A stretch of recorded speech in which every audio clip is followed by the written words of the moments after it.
a lot of times with a lot of people in friendships and relationships, it's hard to let people just go off and do their thing by themselves without you, and you don't understand why you not with them or why they gotta shut that door for a little while for them to go blossom and become who they need to be as a person, and it doesn't include you. Ooh. And, you know, a lot of relationships have fallen off because people are like, dang, you moving different or you acting different. But the real thing is, instead of saying like you moving funny, they really should say like you've grown. Ooh. Let's go. I stay fit head to toe. I'm knocking down all of my goals. I'm a young professional. You're now watching that friendship flow. Let's go. I stay fit head to toe. I'm knocking down all of my goals. Let's go. I'm a young professional. You're now watching that friendship flow. What's up, friends? It's your boy Jason, and we're checking in for the first episode of Friendship and Flow, man. And I'm joined by one of my really good friends, longtime friend, teammate, and just so much more, man. My good man, Rahmad Powell, man. You've been protecting me for so many years in the football space that people don't know. Like when I played quarterback in high school, and this was one of my linemen, my left tackle. You know what I'm saying? So he's been protecting me for years and years after, but this is just that opportunity to drop into Friendship and Flow, man. One of my friends that, you know, we have great conversations. We have great man-to-man. You know, I have some good conversations with you that just help me grow. I think we help each other grow. And I think this conversation that we're going to share today is a little bit not only about the growth, about me, about life, and just kind of how I got here to Friendship and Flow, man. You know, so that's just what we're going with it, y'all. So stay tuned, man. Tap in and welcome to episode 1, big dog. So let's dive in, man. It's been a minute. We tapping in and catching up, and I did want to use this platform to kind of tell my story, but I just wanted to also give you a chance to just really, you know, come in here and chop it up and do what we do best, man. And let's get to it, man. We had a lot of good things to touch on. So first and foremost, Rahmad, man, how you been? Jay, I've been good. You know, like when I think about relationships, man, I think oftentimes people who have been through some tough times in relationships, they abandon relationships and they get away from the true substance and essence of relationships. And what I realize is in my journey, Jay, which brings us back together at a whole nother level is, man, I've had to learn through my experiences of taking losses in relationships. Man, some people were meant to be a part of your life, bro. Yeah. When you think about it, like we may have had some bumps along the road. Man, we may have had a falling out because of certain offenses. But when you think about it, like, yo, am I really going to allow a moment to mess up the milestones that we can, you know what I'm saying, journey along the way? That's kind of what my thoughts are. I like that. I like that. No, that's important because that says a lot. Because like you and I, we you know, I mean, you go from high school, you went off to college, played ball, went off to the military and things like that. And, you know, you have a big gap in distance of relationship, but then to reconnect later in life, you know, it was more so in our late 30s that we, you know, reconnected, but it's obviously like we never missed a beat. No. But it was a lot of part of our lives that we went through separately that developed us to who we are today. And like you said, though, not that you and our relationship was like that, but sometimes you hit a bump in the road with certain relationships that close that door forever. Ooh. And you know, you're not able to go through that relationship. And some doors are supposed to stay closed forever, but some are just meant for you all to grow as people separately, to come back together as that new relationship that's, you know, meant for you all to grow later in life. So that's important, man. I love that. I love that. Man, I love that you say that, Jay, because it's like, this is something I mentioned, or what I witnessed in my journey. Like, as long as I'm in your shadow, I'm in your shadow. And it never gives me a chance to venture off and be myself. Okay. You know what I'm saying? So it's like, if I let you do your thing and you let me do my thing, and then we come back later on, now I had an opportunity to fully blossom into who Rahmad is. You had an opportunity to fully blossom into who Jason is. And the tough thing, you know, I know people mention the trendy topic of day ones. Mm-hmm. Here's my problem with day ones though, Jay. Day ones only know you from the upbringing. Yeah. But I don't know you for your full potential. Ooh. I know you from the video games we like to play. I know you from we used to play soccer. We used to play basketball. We used to play baseball. But bro, I don't know your full potential.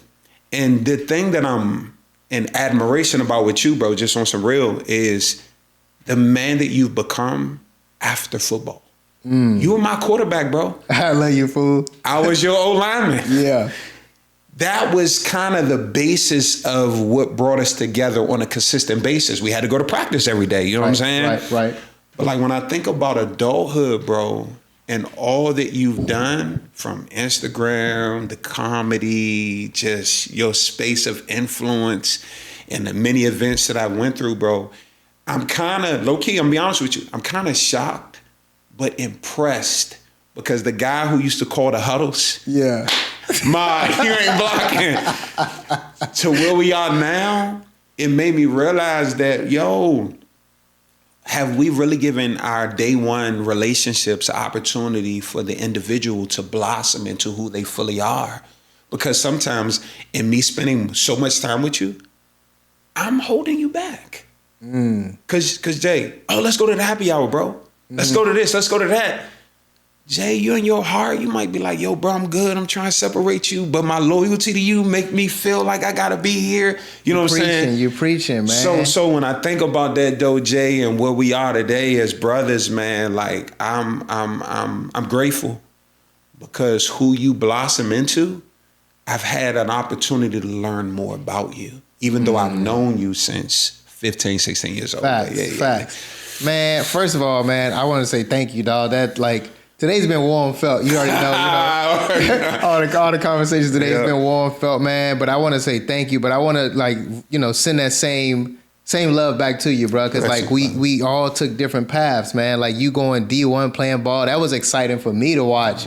You, Lawrence, all y'all really go to the next level and play on that scale, play on that level that, you know what I'm saying, a lot of kids from our area don't get to go to. But like you said, that was the time for you to go and grow in your space in life, for you to become the man that you are today.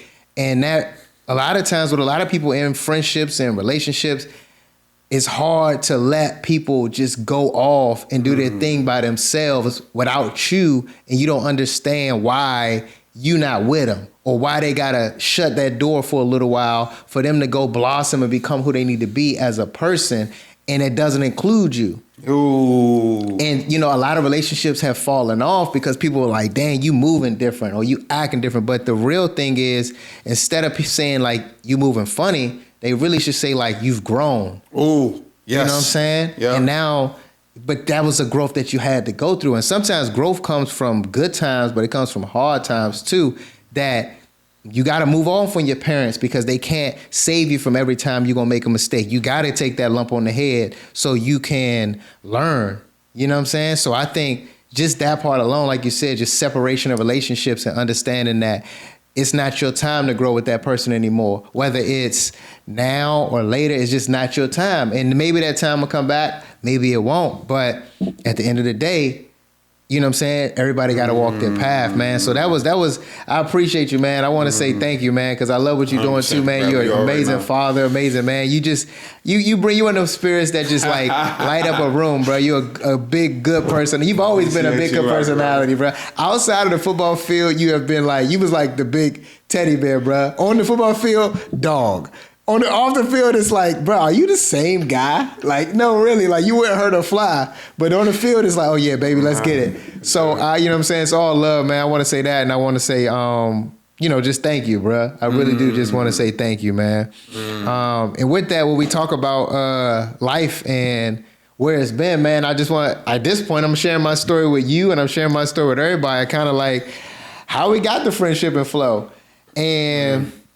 I mean, it's the fast forwarded version, obviously, with high school football, went to college, went to Seton Hill for a little while, got hurt, dislocated one shoulder, dislocated another. And I was on a partial scholarship where I was on a 3/4, but at the same time, even that was a lot for my parents to pay for, you know what I'm saying? And we worked hard to get the scholarships we got, but that was still tough. And that was a fork in the road where I was, 18, 19 years old going to school, and they like, hey, bro, you behind on your tuition. And I'm like, I thought I was on a scholarship. I didn't even know that it wasn't even a full scholarship, you know what I'm saying? So Mom Deuce kind of like, I'm doing all that I can. So I had to make a decision at that point, fork in the road, what am I going to do? And that point I said, man, I'm about to join the Marine Corps. You know what I'm saying? I'm about to join the Marines because they going to pay for school. And, honestly, not going to keep adding burdens to my parents on the fact of trying to live this college dream. I'm going to go do something for me.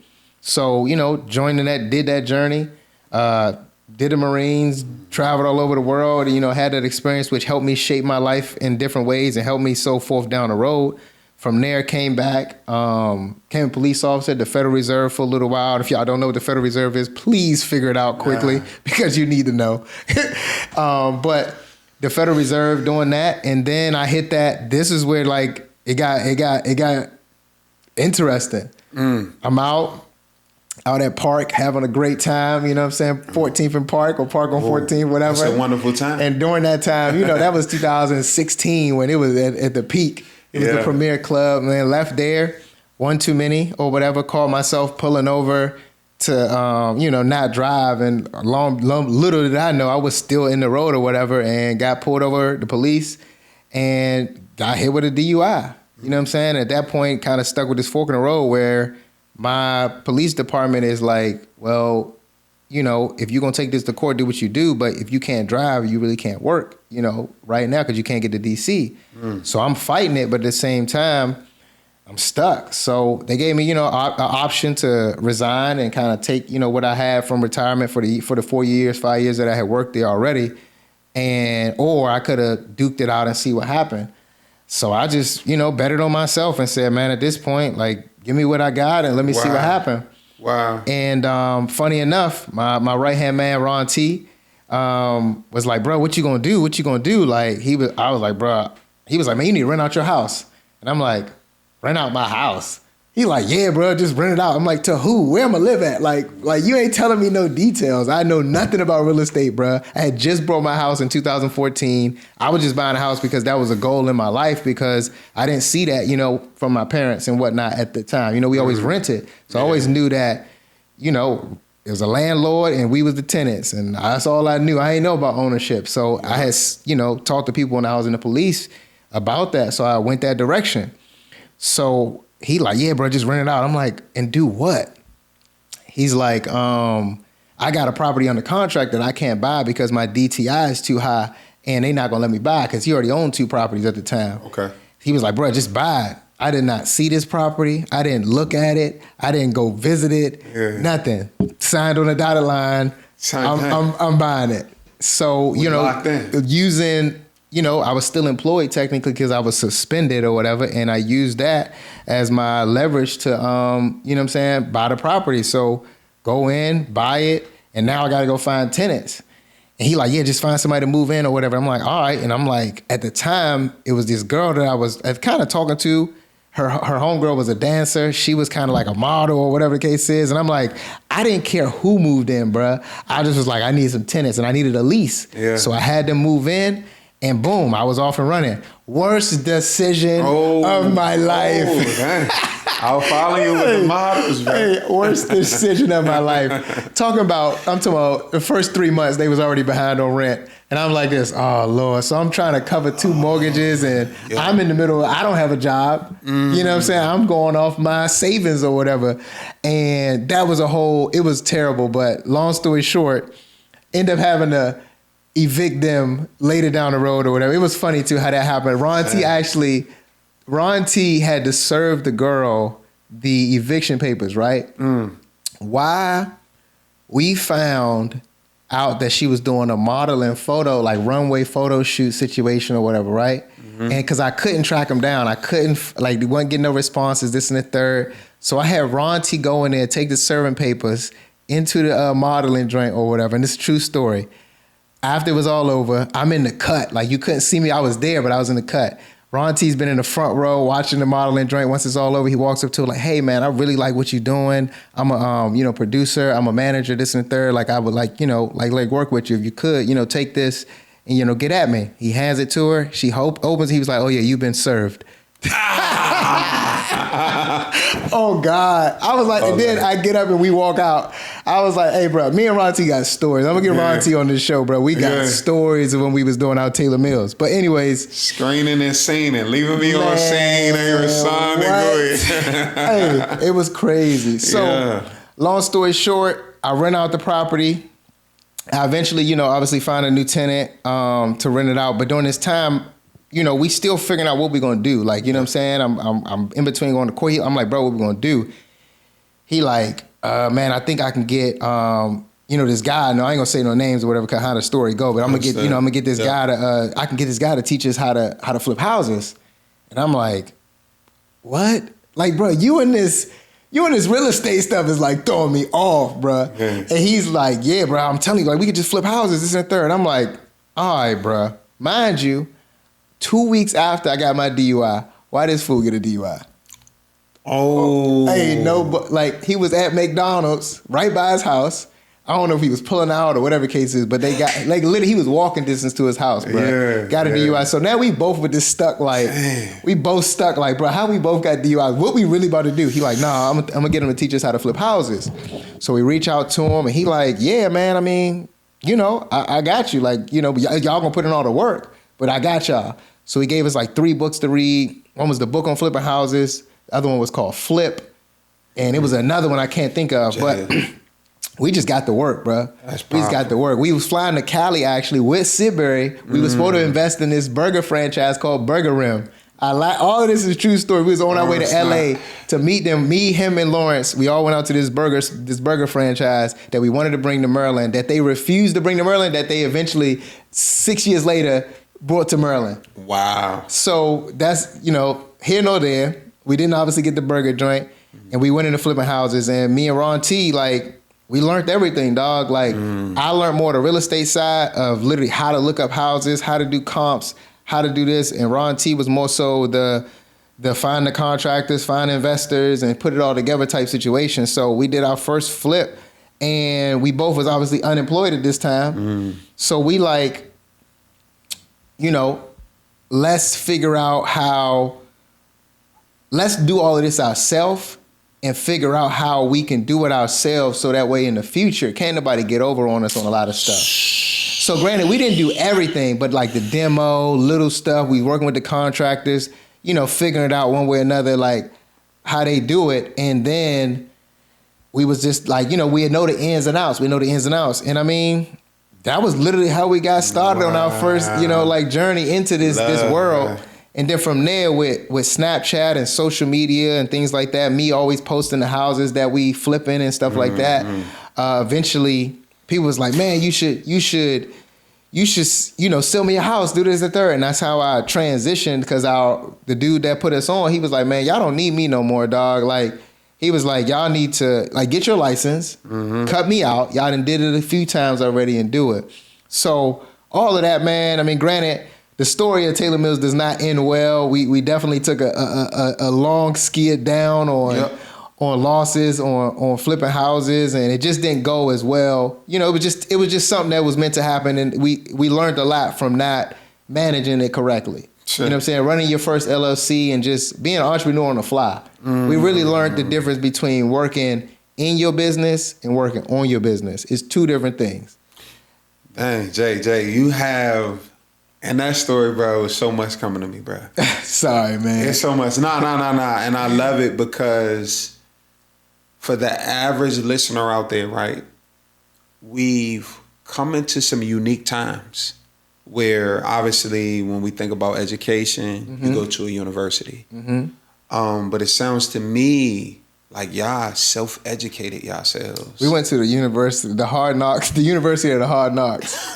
That's exactly where we went. And I've been taking the undergrad, I done took the master's, I'm working on my doctorate. Hey, I ain't lying. The School of Hard Knocks, I'm literally I'm working on my doctorate right now. And I think any entrepreneur can relate to be like, Slim, I am legit working on my doctor in Hard Knocks.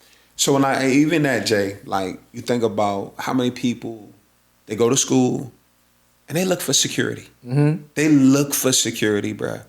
And it sounds like you had security one night of a moment that everybody had, that everybody didn't necessarily get caught doing. You know what I'm saying? And everything was kind of stripped away.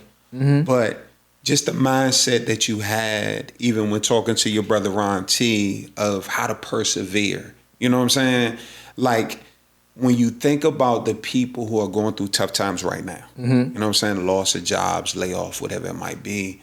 How would you encourage those people based upon the experiences that you went through and Jason, some of the anxiety that you have along that journey where you maybe felt like, yo, I don't know if it's...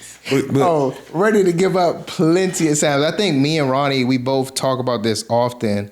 We have a bond between each other because we both always say to each other, like, bruh, I love you because you could have quit at any time, dog. I could have quit at any time, but you never left me. Like, you rode this, we rode the Titanic all the way down, bruh. All the way down. Yeah. I'm talking about the worst side of it. And we both really like had to, like, you know what I'm saying? So we sit back and say, dang, dog, like, I appreciate you. I love you because we both literally could have quit at any time. My message to people that are going through those times, just remember, man, tough times don't last forever. And we talked about this earlier, adapt. Being adaptable and adapting to a situation, dog, and figuring out how what do I do to get through it? How do I get through it? You know what I'm saying? Like, all right, this went bad, but how do I get better?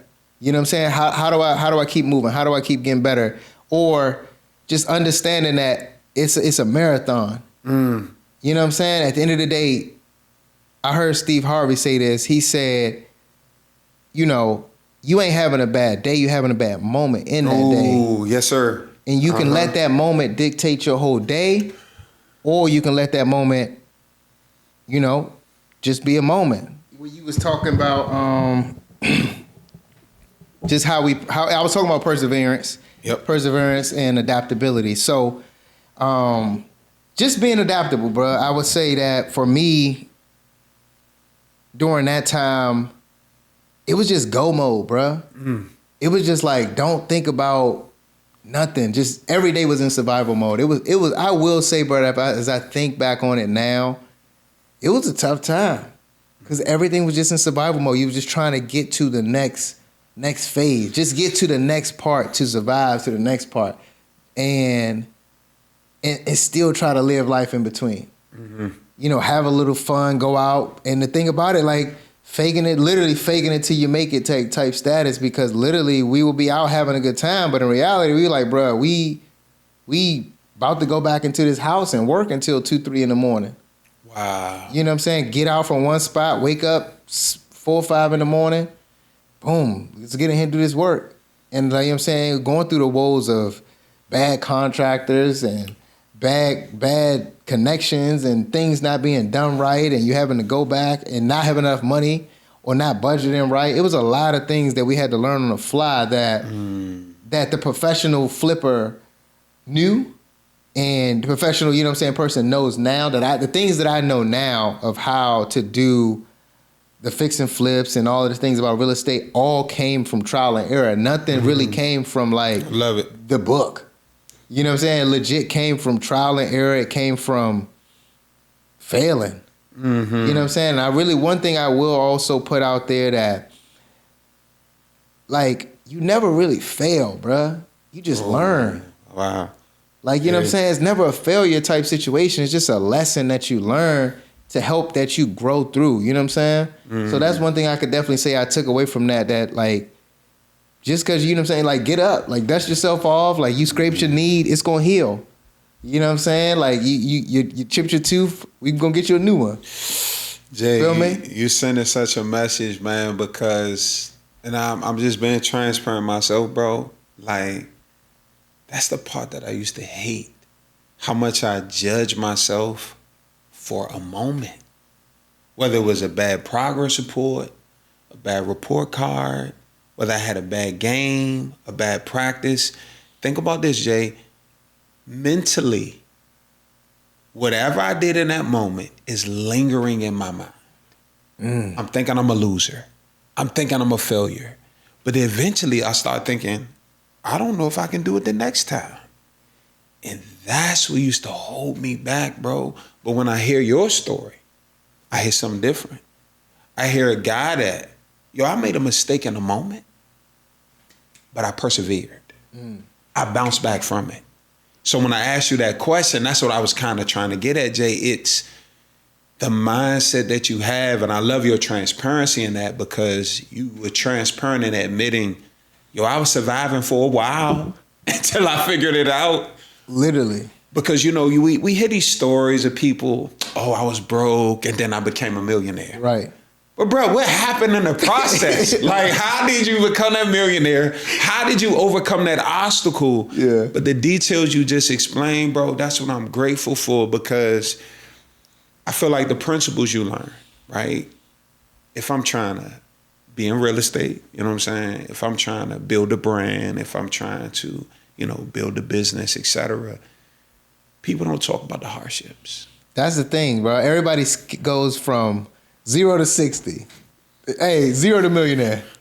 How did you, bro? They don't talk about the times when you was lit. I mean, you have people that talk about when they was homeless and all of this stuff. And I'm Lord, blessed me when I was not homeless. I was still able to hold my own and take care of some of my family members while I was at it. But at the same time, I was scrapping, robbing Peter to pay Paul type stuff. Yeah. But what you touched on is deep, because that's something I feel like we go through as people, like nonstop, where we're always judging ourselves very hard, and we're always the hardest on ourselves, or at least I can say, and I can relate that I'm always like looking for the next perfection, or how I could have did better, or like, man, you should have, and everybody's congratulating, like, man, you did good. You like, did I?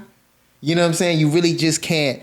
I think one of the things I struggled with the most was just accepting good moments, because I haven't reached my goal yet. You know what I'm saying? And losing the fact that a good moment is already, you know what I'm saying? Like, you know what I'm saying? We won a big game, this and the third, but we ain't done yet. We ain't win the championship. And in life, I feel like we have those moments where it's like, it's just hard to sit in that niceness or that complacency. And I think just for me, like, I think most people that are like go-getters and people that really have that edge and that want to more for themselves, they, it's hard to just sit in your accomplishments and just accept it, because you like, man, I know I got more. I know I got more juice in the tank. This just the surface. But sometimes we just really gotta embrace that. You know what I'm saying? And sit in it for a little bit at least.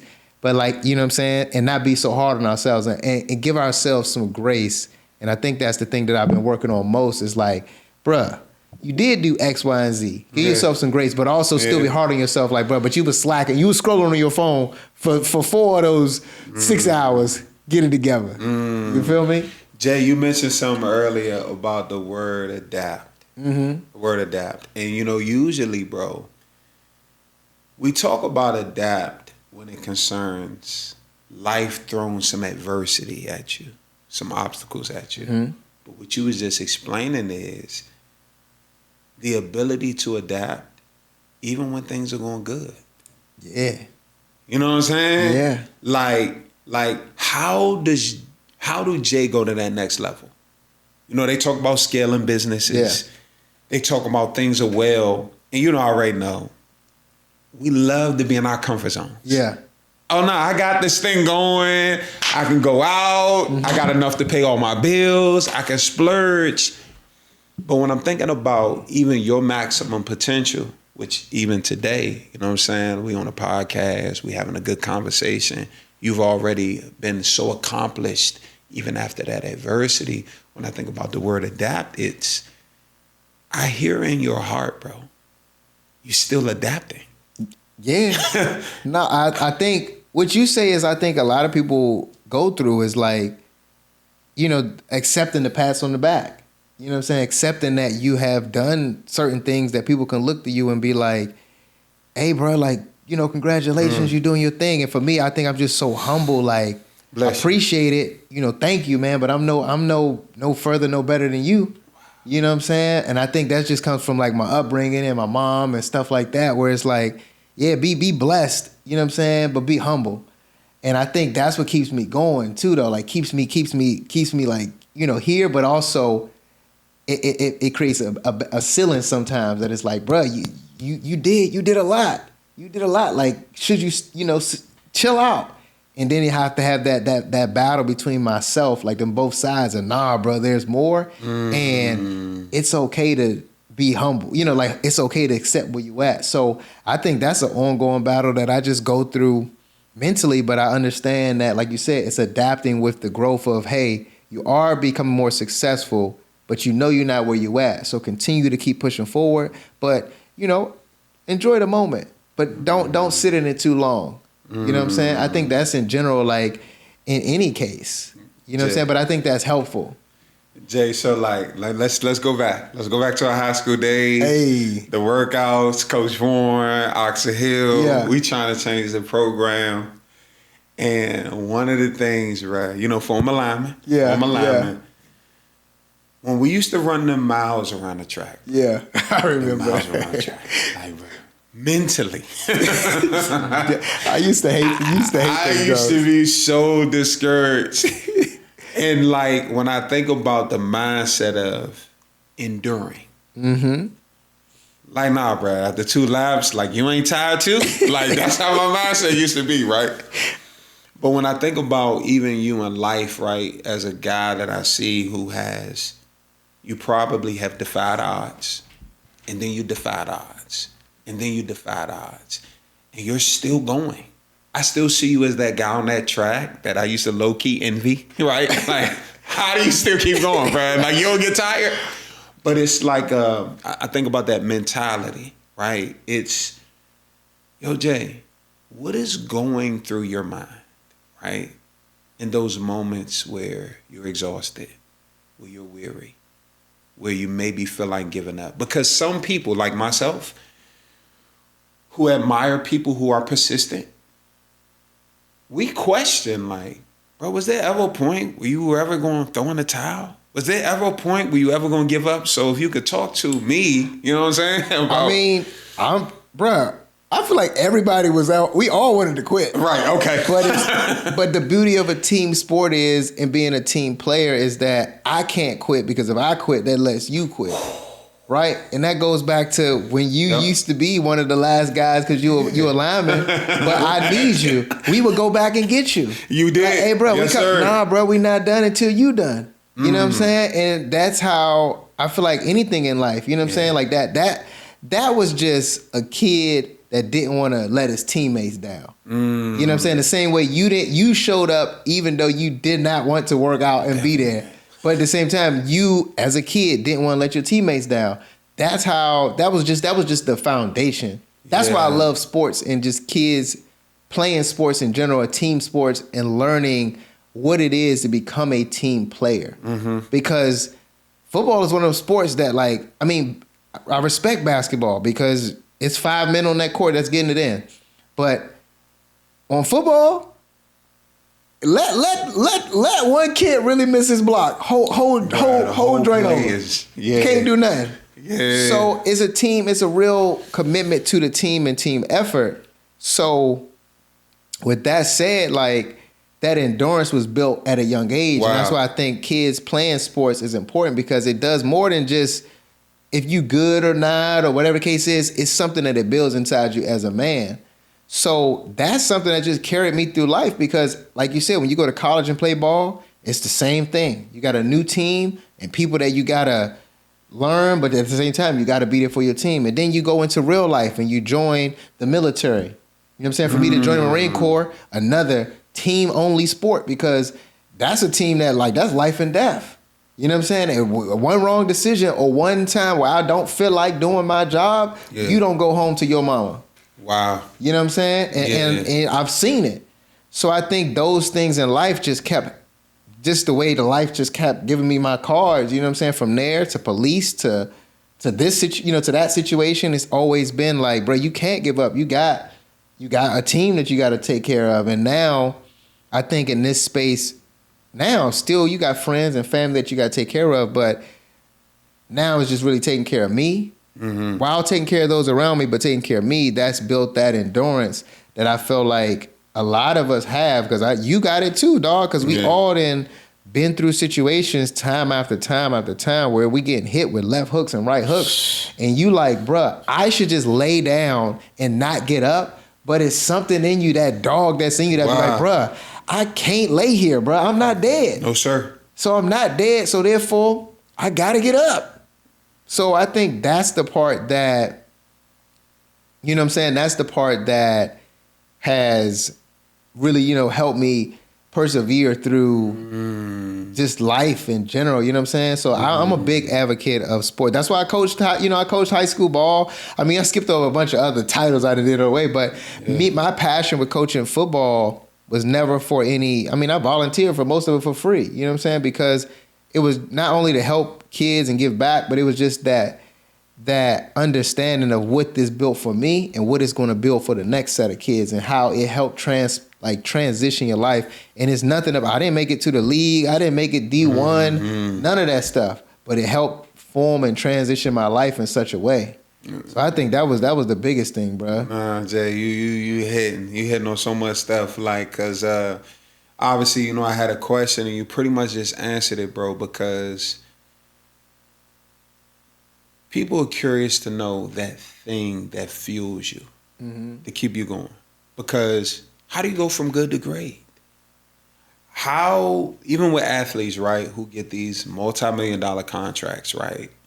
You're secured for life financially. But what pushes you after that moment? You got 50 million guaranteed. That Kobe Bryant, that LeBron, that Jordan, that Gretzky. Yeah. It's your house paid off, cars, whatever, and you still sitting on 30, 40, 50, right?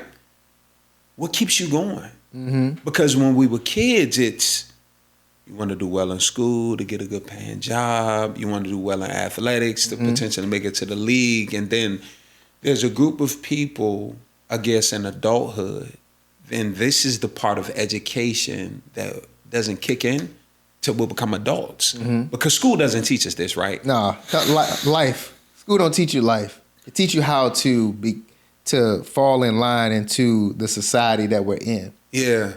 But it don't teach you life lessons, and that comes from that. Some of it comes from the dinner table.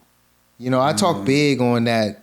Other races and other cultures have a lot better dinner table talks than we do sometimes as the black culture. Facts. And that's where you're teaching your kids about the other things in life, not just money, wealth, and finances, but how to move in certain society, how to maneuver through, perseverance and different things, and having those conversations. So sometimes we like, you have a child, I don't have children, but from outside looking in and coming up in the black community, sometimes you don't have those real conversations to really get in depth about what's going on mentally with the kid and helping them get through those situations without giving them the answer, but giving them some options for them to choose and make a decision. Talk to it, Jay. You get what I'm saying? Yeah. Like giving them a space to say, you got to make that decision.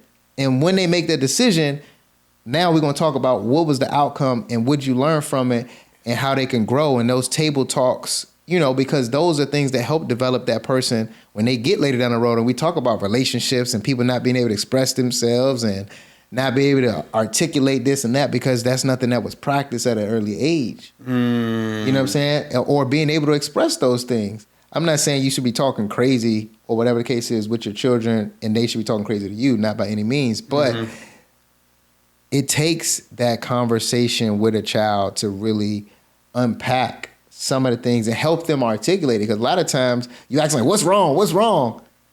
They don't know how to articulate that yet. And you got to practice with them how to articulate those things so that way they can get through those things. You know what I'm saying? So Jay, so we talked about the life experiences. We talked about where you are right now. Now Jay, we on a podcast right now. We on a podcast. We on Friendship and Flow. Yes.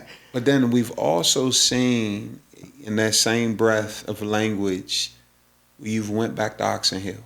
And you've mentored. Yeah. And you've given back. where did that inspiration come from? At what point did Jason know, you know what? I kind of got some answers. I ain't saying you the guru to life. Right. But at what point did it click in your mind, you know what I'm saying? Like, yo, I can help people coming behind me. I think that, man, that's just always been in me, bruh. Ooh, like okay. that, always that spirit of giving and wanting to help others. And I mean, that's a gift and a curse, I will say. Okay. You know, the spirit of wanting to help others. But what I will say is that I always knew, bruh, like I was going to do something to give back to my alma mater or whatever, you know, my high school. So when I did the donation of like the towels and the banner, that just made me feel so good, bro. Like, dang, bro, I remember when I was on this field getting it in and nobody was supporting us. We didn't have any sponsors. We didn't have anybody giving back, or I didn't know of anybody of this. And if they did, we didn't know about it. But I just knew I wanted to support, and like I would have loved to coach at Oxon Hill, but at the same time, just wasn't alignment in my timing. But I always knew like I'm gonna do what I can in any form or fashion.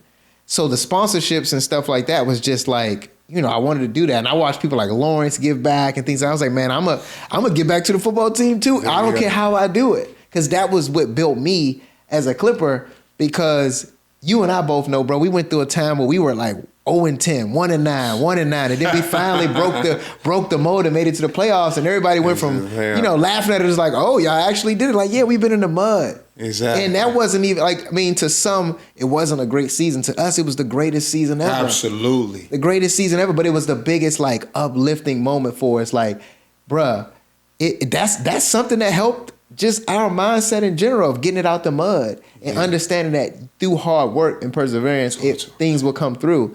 But that was just one side. And then as I got obviously into entrepreneurship and learning and mentoring and coaching for so many years, by this point I'm coaching 8, 9, 10 years. And the opportunity had came up to go back to the schools and speak and talk about real estate, talk about wealth, talk about how real estate can help you grow wealth and grow through that. I was like, man, if I knew this when I was this age, come on, bro. I wouldn't have went through half of the stuff I went through. Yes, sir. So at that point, it was like a no-brainer. Like, bro, if I can give anything, I would give anything to give y'all everything I have in my head. And literally, I went to Oxon Hill, bro. They had a career day for the seniors.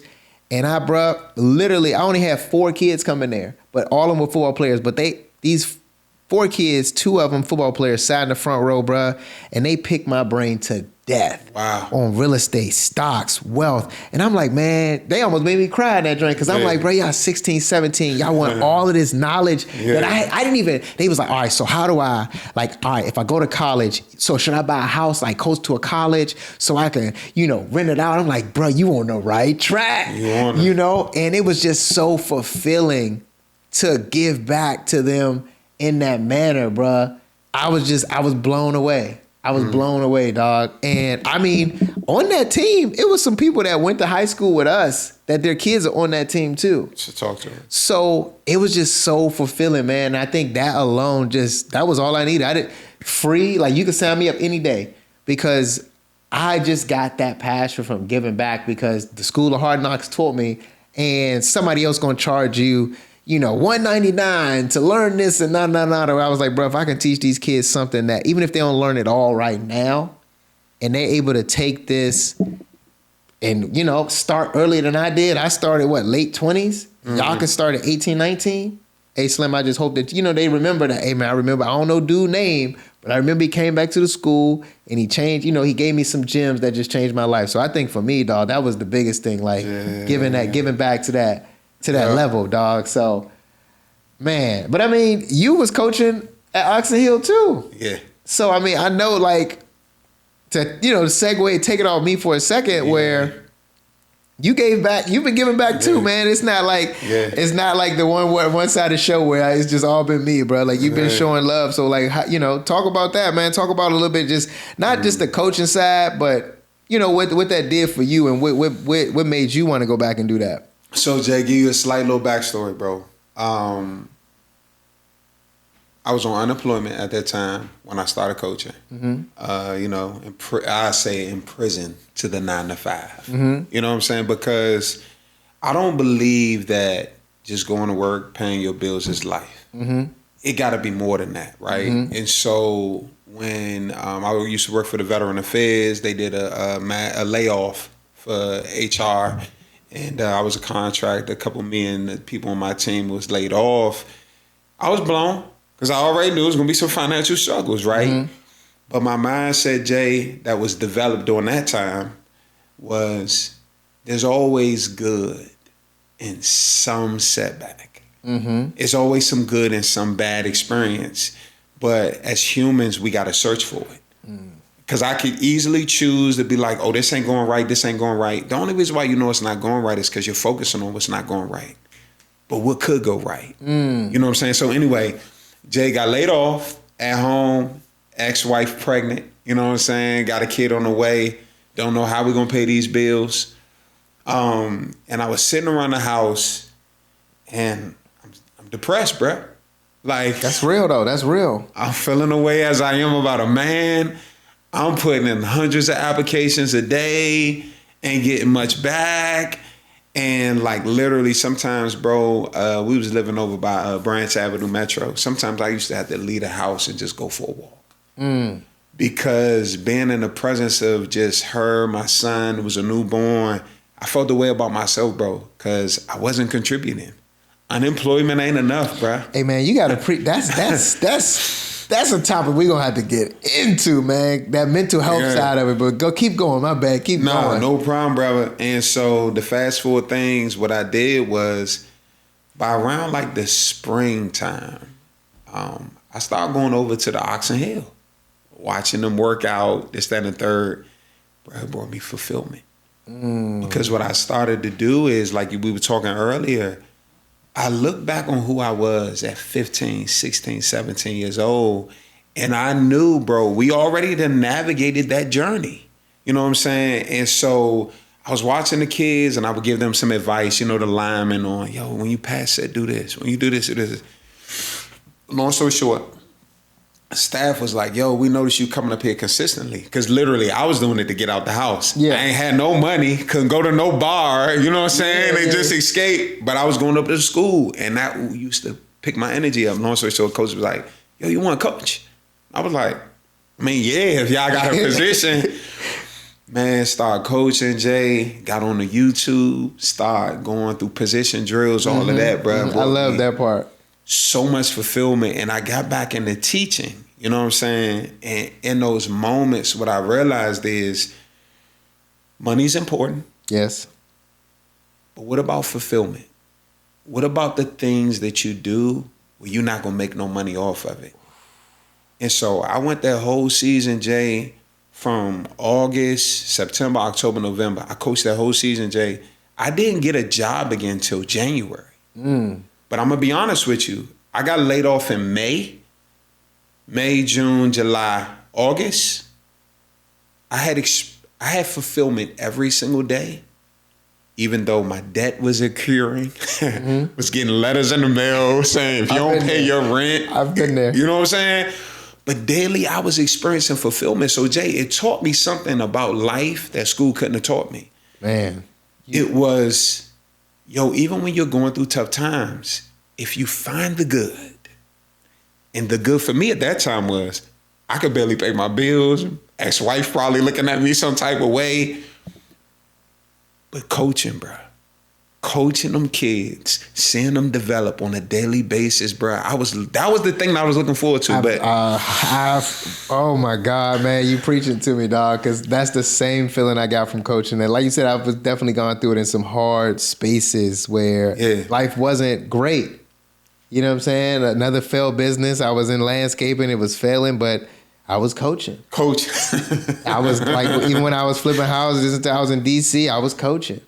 And that, like you said, because it's like you stepped on the field and you ain't think about nothing but the kids and just helping them get better, bro. That's it, bro. Nothing else mattered. And like you said, the fulfillment is deep because your soul was filled because you knew you were giving back something that you could never put a price on. Never, bro. Never, bro. Oh man, you got me touched in here. And Jay, to speed up that story, you know, this is what I'm not proud of this moment.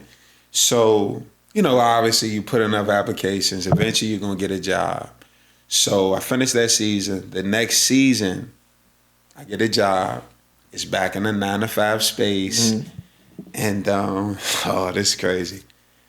I remember as the season was approaching, I went to my supervisor. Now, Jay, I ain't gonna hold you. I ain't the best employee, bro. Show up late, you know what I'm saying? Leave as soon as possible. So it's a 9-to-5. I'm showing up 9:30, 9:45. Lord. You know what I'm saying? Leaving at 5:15. As soon as my supervisor leave out the door, I'm sneaking out, right? But man, I remember when the season was approaching, bro, and it's just to tell you, bro, and you know me and how lazy I used to be back in high school, Jay. I went to my supervisor, and bro, that fulfillment that I experienced last season, as the season was approaching, it was almost my adrenaline was like, yo, I got to get back out there and coach, right?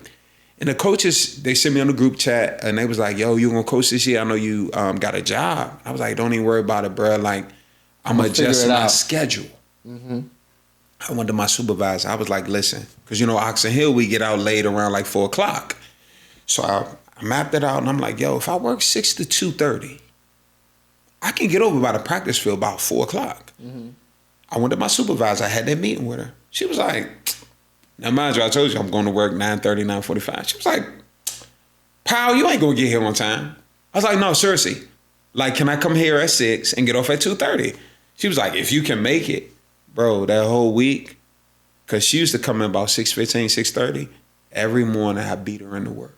Hey, that because he was motivated. Jay, my motivation was never to come to work and do my job, but for the kids.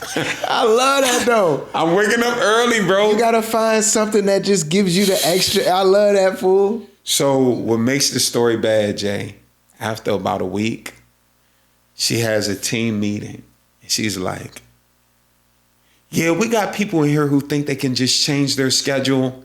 If you've been normally showing up at 9:30, continue to do so. We need your body here. Oh. So I had to go back to the staff and be like, yo, my supervisor let me know I couldn't change my schedule. I was miserable, but because I couldn't make none of the practices.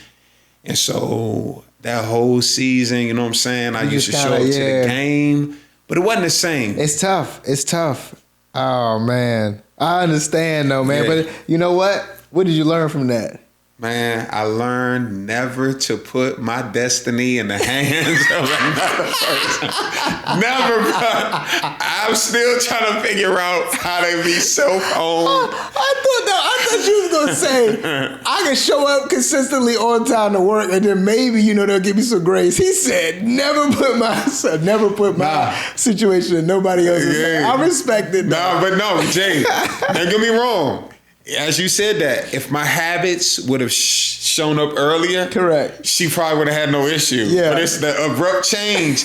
But I think she was able to see, like, oh, you can do what you want. You don't want to show up to the job on time. You just want to be out there with them kids, so you're gonna show up early. And that's what did it. And you know what? Matter of fact, Jay, you introduced me a life lesson that I didn't realize in this moment. Oh yeah. It's because if you do it the first time, you won't. If you make adjustments, there it is. Nah, I receive it. Hey, that was love, fool. Yeah. Hey, with that said, man, I'm gonna wrap it up here. Cool. I feel like this was a great conversation, brother. Yeah. I can't say thank you enough, man, because you brought out some things in me that you one hell of a host. Hey, I'm supposed to be hosting. Hey, yeah. You one hell of a host, man. So you will definitely be on here again and again, man, hosting. If I ain't even here, man, I'm gonna have you host a few, because you brought out something in the conversation that just needed to happen. So I wanted to just say, one, thank you for being here. Yeah, brother. Thank you for being a brother and just supporting of what I'm doing. Yes, sir. And just being yourself, man. Your personality is bright as the stars and the sun combined, my man. So with that said, man, we're going to tap out right here, y'all. Thank you for tuning in to the first episode of Friendship and Flow. Many more to come. And if you haven't already, I hate to put this at the end, I'm sure on the it's plenty of bells and whistles saying follow, like, subscribe, and all of that. But stay tuned, man. We got a lot of good episodes coming, a lot of good people coming. It's plenty more where this came from, man. Yeah. So thank you, man. Thank you for tuning in. Like, follow, subscribe. All our information will be on the screen somewhere, man. I love you. Thanks, y'all. Tapping in, Friendship and Flow. Y'all take care. All right, y'all. Yes, sir. Let's go. I stay fit head to toe. I'm knocking down all of my goals. I'm a young professional. You're now watching that friendship flow. Let's go. I stay